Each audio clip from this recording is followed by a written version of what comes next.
Great गरेर राखिएको पनिर, बन्दा, अदुवा, लसुन अदुवा, प्याज, खुर्सानीको ठेट्नु मात्रै छ त अनि सोया सस। खुर्सानी यता रहेछ, भाइले काट्दै रहेछ है।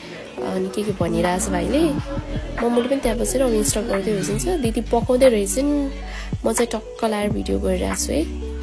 अनि दसैँ भनेको टिका जमरा मात्रै होइन नि त, फ्यामिली ग्यादर हुने होइन, पकाउने, खाने, रमाइलो गर्ने, खेल्ने सबै हो नि।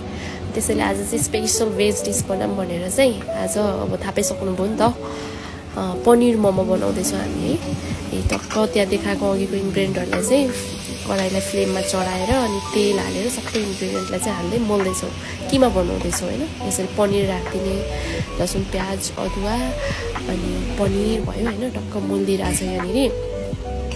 अनि त्यसपछि गएर अब सोया चङ्क्स पनि थियो, आलु थियो, यो सबैलाई चाहिँ राखेर सबैलाई राम्रोसँग मिक्स गर्ने हो। किमा मिठो हुनलाई चाहिँ सबै राम्रोसँग मिक्स भएको हुनुपर्छ, फाइनली चप्ड हुनुपर्छ है। अनि त्यसै यो स्वादअनुसार नुन हालिदिने, बेसार राखिदिने। अब मोमो मसला त अब छुटाउनै भएन होइन, टक्क अब चाहिने जति टक्क कतिको मसलादार खानु मन छ त्यति चाहिँ राखिदिने। अनि किमालाई चाहिँ रेडी गरेर एकछिन स्टोर गर्ने।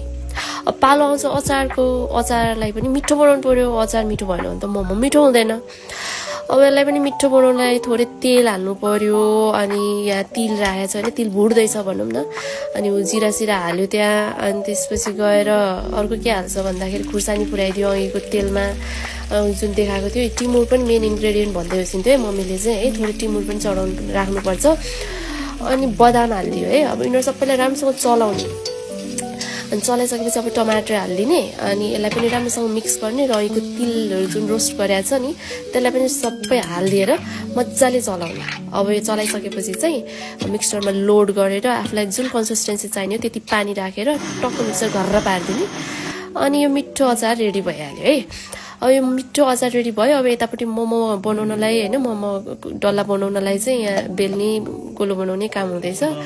अब यसरी मोमोको सेप दिँदैछ यहाँनिर होइन।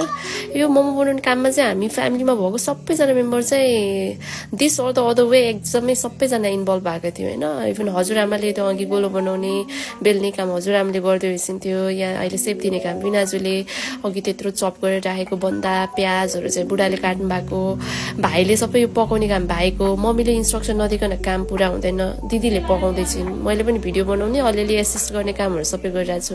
ड्याडीले जोक भन्नु